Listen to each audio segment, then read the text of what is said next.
چلا دیتے ہیں. لیکن حقیقت کیا ہے کہ اس طرح کی جو چیزیں ہیں وہ جنت کا کسی بھی طرح سے مذاق نہ اڑایا جائے. جنت ایک حقیقت ہے, بہت بڑی حقیقت ہے, اور خاص طور پر جنت میں حوروں کا بہت مذاق اڑایا جاتا ہے. یہ لبرل لوگ اڑاتے ہیں کہ یہ مولوی لوگ لوگوں کو حوروں کی لالچ میں بیوقوف بنا کے. ایک لبرل تھا بلکہ ایتھیس تھا, اس نے ایک لمبے چوڑے کمنٹس کیے ہوئے تھے یوٹیوب پہ ایک میرے بیان پہ, کیونکہ وہ بیان انہی لوگوں کے خلاف تھا جو مذہب کے خلاف ہیں. اس نے یہ چلایا ہوا تھا کہ یہ مولویوں نے جنت میں بھی جنسی ہوس اور ان سب چیزوں کا لوگوں کو لالچ دی ہوئی ہے. دنیا میں یہ 4 شادیوں کی لالچ دی ہوئی ہے ان لوگوں نے, ہوس, جنسی ہوس, اس کو نام دیا تھا جنسی ہوس کا.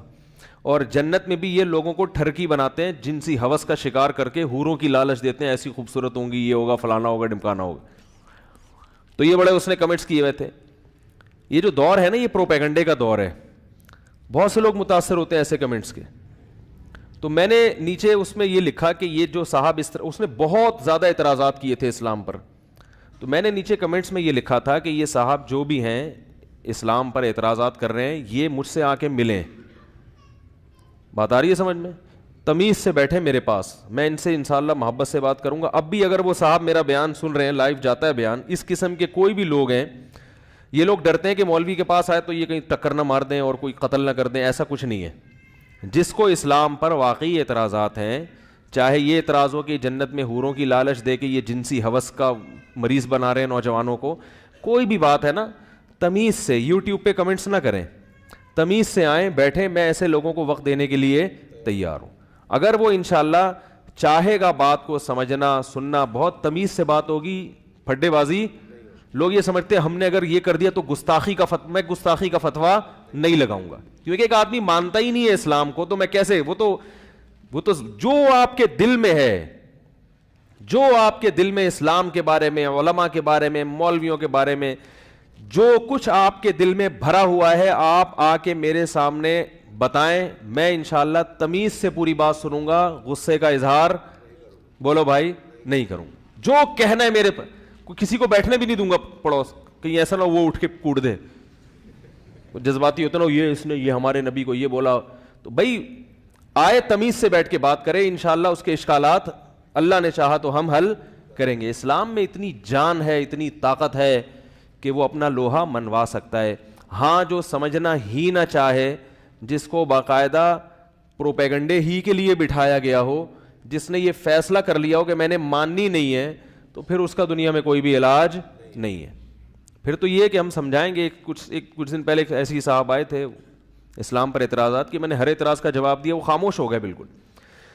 پھر کہنے لگے سمجھ میں نہیں آ رہا. میں نے کہا میں تو اس سے زیادہ نہیں سمجھا سکتا, اب ہدایت کس کے ہاتھ میں ہے؟ اللہ کے ہاتھ میں. کچھ ایسے بھی ہیں جو سمجھ میں آ گیا ان کے, کتنے لوگ الحمدللہ مسلمان ہو چکے ہیں, کتنے ایتھیسٹ ہیں جو ایتھیزم سے توبہ کر چکے ہیں. وہ ان کے بھی میسج آتے ہیں کہ حضرت میں مکمل لبرل آدمی تھا, سارا دن اسلام کے خلاف بولتا تھا, الحمدللہ بیانات سن کے اللہ نے مجھے ہدایت دے دی ہے اور مجھے اسلام سمجھ میں آ گیا ہے, اسلام سے محبت ہو گئی ہے. تو تمیز سے بیٹھ کر بات کرو.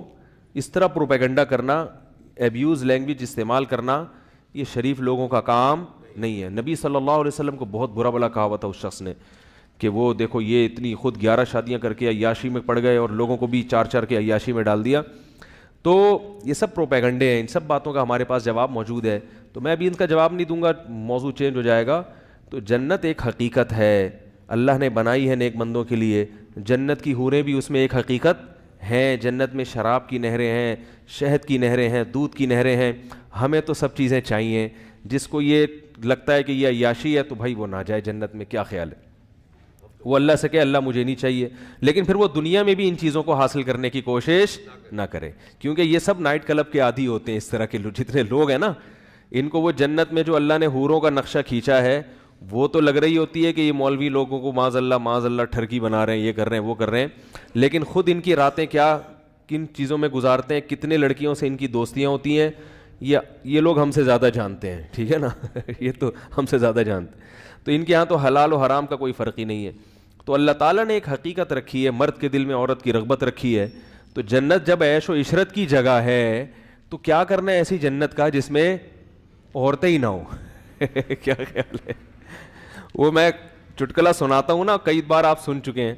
وہ ایک بچے نے، ایک مس تھی، انہوں نے وہ بچے بیٹھے ہوئے تھے، اسٹوڈنٹس بیٹھے ہوئے تھے، ان سے معاہدے لیے کہ دیکھو بیٹا پکا وعدہ کرو، پکا وعدہ کرو کہ پان گٹکا نہیں کھاؤ گے. انہوں نے کہا میس پکا وعدہ پان گٹکا نہیں کھائیں گے. بیٹا پکا وعدہ کرو چوری نہیں کریں گے. میس کبھی بھی چوری نہیں کریں گے. ہر چیز پہ وعدہ کر رہے تھے، سارے معاہدے کروا لیے، ملک کی خدمت کریں گے، یہ کریں گے، وہ کریں گے، ایمانداری سے جہاں بھی جائیں گے ایماندار. آخر میں کہا کہ بچوں پکا وعدہ کرو لڑکیوں کا پیچھا نہیں کریں گے. بچوں نے کہا پکا وعدہ لڑکیوں کا پیچھا نہیں کریں گے. اب بچوں جو ہے نا اندر وعدہ تو کر لیا. اب مس نے کہا اچھا پکا وعدہ کرو ملک پر جب جان دینے کی باری آئی تو جان دیں گے. انہوں نے کہا دے دیں گے، ایسی زندگی کا کرنا بھی کیا ہے ہم نے. جب جان دینے کی باری آئے گی تو کیا کریں گے؟ جان دے دیں گے. زندگی کو بچا کے کرنا بھی کیا ہے؟ کیا خیال ہے؟ تو یہ تو اللہ تعالیٰ نے ایک نظام بنایا ہے. دنیا میں بھی دیکھو اللہ نے جوڑے پیدا کیے ہیں، عورت کے لیے مرد کو، مرد کے لیے عورت کو، اور جعل بینکم مودۃ ورحمہ، آپس میں بے پناہ محبت رکھ دی ہے. تو یہ نہ محبت نہ ہو تو دنیا بھی کیا ہو جائے، سب پان گٹکوں کا مزہ کرکرا ہو جائے گا، سب ختم ہو جائے گا.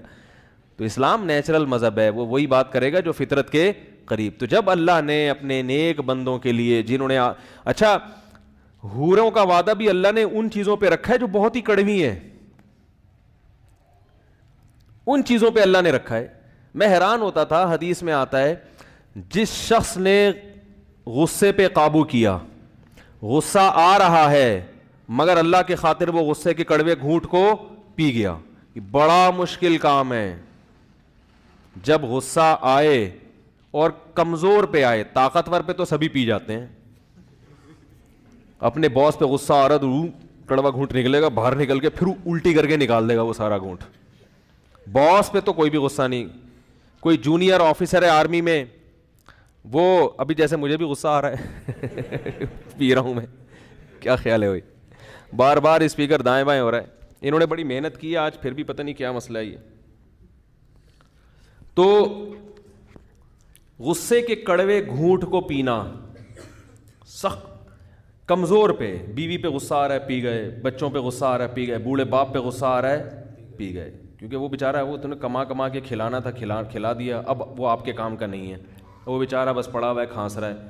اب وہ بات پہ آپ کو پوچھتا ہے کہاں جا رہے ہو، کہاں سے آ رہے ہو، آپ کو غصہ آتا ہے. اللہ کیا کہہ رہے ہیں؟ اس غصے کے کڑوے گھونٹ کو پی جاؤ. بڑا مشکل ہے پینا. اس پہ کوئی الاؤنس نہیں ملتا گورنمنٹ کی طرف سے، اس پہ کوئی تنخواہ نہیں بڑھتی، انکریمنٹ نہیں لگتا، اس پہ کچھ بھی نہیں ہوتا. تو یہ صرف اللہ کے لیے کہ یار باپ پہ غصہ آ رہا ہے پی جاؤں، ماں پہ غصہ آ رہا ہے. بیٹی کو ماں پہ آج غصہ آتا ہے نا تو نکال دیتی ہے غصہ، وہ چپ نہیں بیٹھتی.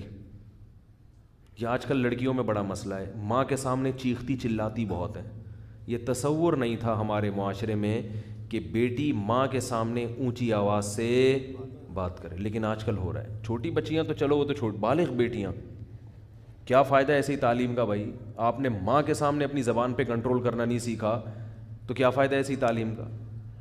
سارا زور ماں باپ کا بھی نا، سارا زور تعلیم پر ہے، پھر اولادیں ایسے ہی نکلتی ہیں. تربیت کی ان کو بھی فکر. انسان کا بچہ، جو میں بھی کہہ رہا تھا نا مارکیٹ میں شارٹ ہیں، پڑھے لکھے کو انسان کا بچہ نہیں کہتے، تربیت یافتہ کو انسان کا بچہ کہتے ہیں. سمجھا پا رہا ہوں میں اپنی بات؟ جس کی تربیت ہو، جو اپنے بڑوں کے سامنے چپ رہتا ہو، اس کو کیا کہتے ہیں؟ یہ مارکیٹ میں ایسے لوگ شارٹ